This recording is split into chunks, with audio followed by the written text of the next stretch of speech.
பேர் எஸ் கோகுல்கண்ணன். நான் கோயம்புத்தூர் டிஸ்ட்ரிக்ட் பொள்ளாச்சி தாலுக்காவில் இருக்க ஒரு வில்லேஜ்லேருந்து வந்திருக்கேன்.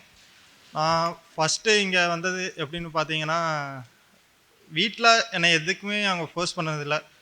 12th முடித்ததும் இன்ஜினியரிங் எடுக்க சொன்னாங்க. நான் பிஎஸ்சி எடுக்கிறேன்னு சொன்னேன். சரி அப்படின்னு விட்டுட்டாங்க. பிஎஸ்சி முடித்ததும் வீட்டில் எம்எஸ்சி பண்ண சொன்னாங்க. இல்லை நான் பண்ண மாட்டேன், நான் காம்படிட்டிவ் எக்ஸாம் போகிறேன். ஒரு 2 வருஷம் முடிச்சுட்டு நான் அது ட்ரை பண்ணுறதுக்கு இப்போ இருந்தே பண்ணுன்னா எனக்கு ஒரு 2 வருஷம் மிச்சம் ஆகும் அப்படிங்கிறதுக்காக நான் சொன்னேன். அதையும் கேட்காம ஜாயின் பண்ணி விட்டாங்க. இல்லை நான் படிக்க மாட்டேன் அப்படின்ட்டு எம்எஸ்சி ஜாயின் பண்ண ஒரே வாரத்தில் கிளம்பி வந்துட்டேன். கிளம்பி அடுத்து என்ன போகிறேன்னு கேட்டாங்க. என் ஃப்ரெண்டு வசந்த்னு 2021 எஸ்பிஐ கிளர்க்கு கிளியர் பண்ணி போனான். இப்போ வரைக்கும் என் கூட சப்போர்ட்டாக இருக்கிறது எல்லாமே என் ஃப்ரெண்ட்ஸும் ஃபேமிலி மட்டும்தான். வசந்த் பேங்கிங் எடுத்திருக்கான், நானும் பேங்கிங்கே எடுக்கிறேன். சரி எங்கே போய் படிக்கிறேன்னு கேட்டாங்க. அவன் தூத்துக்குடியில் சுரேஷ் அகாடமின்னு இருக்குது, அங்கே படிக்கிறேன்னு சொன்னான். அதனால் நானும் அங்கேயே போகிறேன்னு சொன்னேன். சரி போய் படிக்கிறீங்கன்னா படினாங்க. அப்போ வந்து காலேஜுக்கு கட்டின ஃபீஸ் வந்து ரீஃபண்ட் ஆனால் மட்டும்தான் இங்கே வந்து அப்ளிகேஷன் போடுற மாதிரி இருக்கும். சரி போய் ஒரு மாதம் வெயிட் பண்ணுவான், அதுக்கப்புறம் போய் ஜாயின் பண்ணிக்கலாம் அப்படின்னு இருந்தப்போ என் ஃப்ரெண்டு அபின்னு அவன் தான் 14,000 ரூபா கையில் கொடுத்து நீ போய் ஜாயின் பண்ணி படி, எதுக்கு ஒரு மாதத்தை வேஸ்ட் பண்ணுற அப்படின்னு அவனோட சொந்தமாக டியூஷன் எடுத்து சம்பாதிச்ச காசு தான் எனக்கு அனுப்பிவிட்டான். அப்புறம் நான் இங்கே வந்து ஆர்ஆர்பி கிளர்க்கு பேட்ச் 2019 வந்து ஜாயின் பண்ணேன். நான் ஜாயின் பண்ணும்போதே கிளாஸ் வந்து பாதி முடிஞ்சிருச்சு. பேசிக்ஸ் எதுவுமே தெரியாது. காலையில் அவன் கூட கிளம்பி வருவேன். சிம்பிளிஃபிகேஷன் கொடுப்பாங்க. நான் ஒரு 1-2 போடுறதுக்குள்ளேயே எல்லோரும் முடிச்சுட்டு உக்காந்துருப்பாங்க. அடுத்து ராஜா சார் வருவார், கிளாஸ் எடுப்பார், ஒன்றுமே புரியாது. நான் பாட்டுக்கு உட்காந்து படுத்து தூங்க ஆரம்பிச்சிருவேன். ஏன் என்னாச்சுன்னு கேட்பார். தலைவலி சார் இருந்தேன். அப்படியாப்பா சரி படுத்துக்கா அப்படின்ட்டுருவார். அவ்வளோதான். அதுக்கப்புறம் 2019 முடிஞ்சதுமே லாக்டவுன் வந்தது. லாக்டவுனில் ஊருக்கு போனேன். ஊருக்கு போயிட்டு அந்த வருஷம் தான் 600 ரூபா இருந்த ஃபீஸ் 850 ரூபாயா மாற்றினாங்க. எந்த எக்ஸாமே அப்ளை பண்ணலை, எந்த எக்ஸாம் எழுதலை 2020. அப்புறம் 2020 ஆகஸ்ட் இருந்து ஒர்க் போக ஆரம்பிச்சிட்டேன். ஒரு 3 வருஷம் ஒர்க் போயிட்டும் படிச்சுட்டே இருந்தேன். காலையில் 8 மணிக்கு கிளம்புனா நைட்டு ஒரு 9:30 வருவேன். 9:30லேருந்து ஒரு 10 மணிக்கு சாப்பிட்டு அப்புறம் நைட்டு ஃபுல்லாக உட்காந்து ப்ரிப்பேர் பண்ணுற மாதிரி இருக்கும். மறுபடியும் காலையில் எழுந்திரிச்சு வேலைக்கு போகிற மாதிரி இருக்கும். இப்படி தான் ஒரு 3 வருஷம் போயிட்டு இருந்தது. 3 வருஷம் எல்லா ப்ரிலிம்ஸும் கிளியர் ஆகும். மெயின்ஸ் வந்து 0.5 0.6 இப்படி போய் ஒரு 3 மார்க்குள்ளேயே போயிட்டு இருந்தது. 2021 தான் வாழ்க்கையில் நினச்ச எதுவுமே நடக்காத மாதிரி ஒரு ரக்தியில் இருந்தேன். சரி அப்பவும் படிப்போம் அப்படிங்கிற மாதிரி 2023 வந்து ஐபிபிஎஸ் பிஓ ப்ரிலிம்ஸ் வந்து ஃபெயில் ஆனேன். என் வாழ்க்கையில் ரொம்ப ரக்தியில் இருந்ததுன்னா அதுதான். ஏன்னா நான் எழுதின ஃபஸ்ட்டு ப்ரிலிம்ஸ் ஃபெயில் ஆனேன். அதுக்கப்புறம் நான் ஃபெயில் ஆகிற ப்ரிலிம்ஸ் அதுதான்.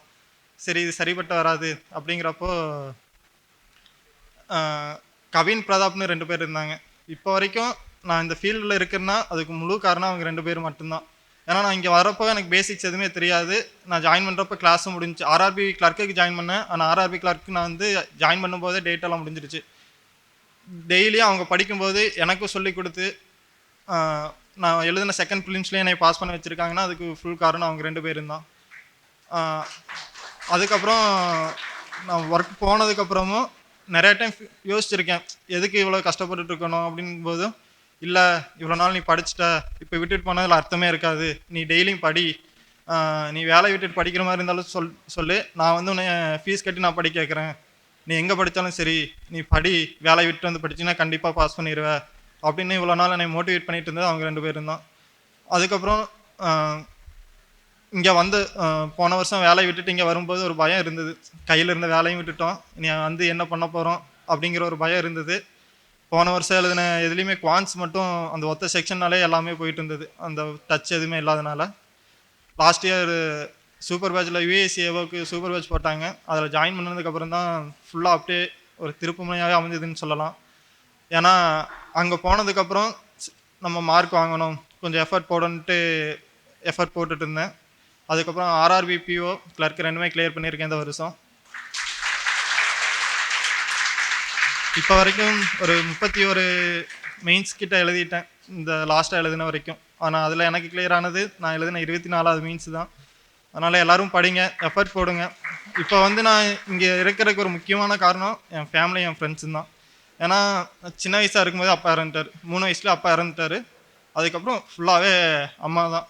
அம்மா என்னையும் அக்கா 2 பேரையும் அவங்க ஒரு ஆள் தான் ஃபுல்லாகவே வளர்த்துனாங்க. என் வயசில் 2 குழந்தைகளோட அம்மா 2 பேர்த்தையும் பார்த்துக்கிட்டு இருந்தாங்க. அதனால் அம்மாவுக்கு ரொம்ப நன்றி. இப்போ வரைக்கும் சப்போர்ட் பண்ணுறது அம்மாவும் அக்காவும் தான். இப்போ அக்கா மேரேஜுக்கு அப்புறம் 3 வருஷம் வேலைக்கு போனேன். அக்காவுக்கு கல்யாணம் பண்ணேன், கடன் இருந்து எல்லாம் அடைச்சேன். அதுக்கப்புறம் இங்கே வேலைக்கு வந்ததுக்கப்புறம் ஃபுல்லாக மாமா பார்த்துக்கிட்டாரு. எனக்கு என்ன வேணும்னு கேட்டாலும் அது ஏன் என்னென்னலாம் கேட்க மாட்டார். அப்போவே காசு அனுப்பி விட்டுருவார். என்ன வேணும்னாலும் இப்போ எக்ஸாம் நோட்டிஃபிகேஷன் வந்திருக்குன்னா அப்போவே காசு அனுப்பி விட்டுருவார். அக்கா மாமா இல்லாட்டி இன்றைக்கி இங்கே இருந்திருக்க முடியாது. அவங்களால இன்றைக்கி வர முடியலை. இருந்தாலும் இந்த நன்றி எப்பவுமே அவங்களுக்கு இருந்துக்கிட்டே தான் இருக்கும். அப்புறம் என் ரூம்மேட்ஸ் ஃப்ரெண்ட்ஸ் அவங்க 2 பேத்துக்கும் ரொம்ப தேங்க்ஸ் சொல்லலான்னு இருக்கேன். ஏன்னா எக்ஸாம் இருந்தப்போ என்னை ஒரு வேலையும் கூட பண்ண விட மாட்டாங்க. நீங்கள் போய் படிங்க, நாங்கள் பார்த்துக்குறோம், உங்களுக்கு எக்ஸாம் இருக்குது நீங்கள் படிங்கன்ட்டு எப்போ எக்ஸாம் இருந்தாலும் அவங்க என்கிட்ட ஒரு வார்த்தை ஒரு வேலையும் கூட என்னை பண்ண விட்டதில்லை. அவங்களுக்கும் ரொம்ப நன்றி. அப்புறம் இன்னும் நிறையா பேர் வர முடியல. வசந்த், கவினண்ணா, பிரதாப்பண்ணா, சிவாண்ணா, கலையரசன், இவங்க எல்லாருமே ஸ்டார்டிங்லேருந்து என் கூட இருந்தவங்க. அப்புறம் பாண்டி, இங்கே வந்ததுக்கப்புறம் எனக்கு இன்னொரு ஃபேமிலி கிடைச்ச மாதிரி இருந்தது. பாண்டி, அருண், விக்கி, ரூம்மேட்ஸ் எல்லாருமே. ஏன்னா இந்த வருஷம் ஒவ்வொரு எக்ஸாமுக்கும் கூப்பிட்டு கேட்டு மோட்டிவேட் பண்ணி நீ படி. ஏன்னா நாங்கள் ஒன்றா மோஸ்ட்லி டிஸ்கஸ் பண்ணி தான் படிப்போம். விளையாடிட்டு உனக்கு என்ன நீ அவ்வளோ மார்க் வாங்குற அப்படி இப்படின்னு விளையாடிட்டு அவர் ஃபன்னாக போயிட்டு இருந்தது.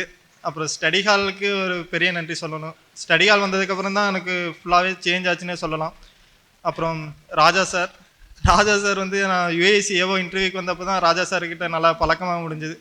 அதுக்கப்புறம் இருந்தே சார் வந்து என்னை எங்கே பார்த்தாலும் மோட்டிவேட் பண்ண ஆரம்பிச்சிருவார். இன்னும் அதுவே யோசிச்சுட்டு இருக்காத. ஏன்னா யுஏசி ஏவோ எஸ்பிஐ கிளர்க்கு 2மே எதிர்பார்த்து காத்துக்கிட்டு இருந்தது. அது வந்து வராதப்போ சார் எங்கே பார்த்தாலும் அதான் சொல்லுவார், அதை யோசிச்சுட்டு இருக்காதவனே, இன்னும் எக்ஸாம் இருக்குது பார்த்துக்கலாம், இவ்வளோ தூரம் வந்துட்டான்ல பார்த்துக்கலான்ட்டு எங்கே பார்த்தாலும் சார் என்னை மோட்டிவேட் பண்ணிகிட்டே இருந்தார். ராஜா சாருக்கு ரொம்ப நன்றி சார்.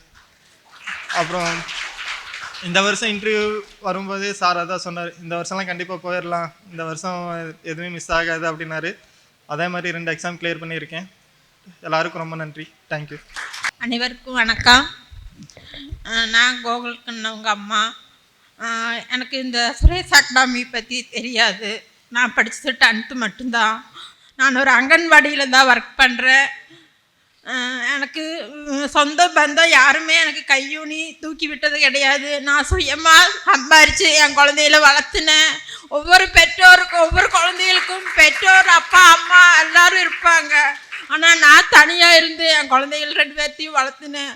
10 பேர்த்துக்கு ஒரு உதாரணமாக வாழணும், நாம் சாதிக்கணும் அப்படிங்கிற ஒரு வைராக்கியத்தோடு நான் வளர்த்திட்டேன். என்னுடைய கடமையை நிறைவேற்றிட்டேன். சுரேஷ் அகாடமி எனக்கு உறுதுணையாக இருந்ததுக்கு நன்றி தெரிவித்துக் கொள்கிறேன். சுரேஷ் IAS அகாடமி, வெற்றியின் முகவரி.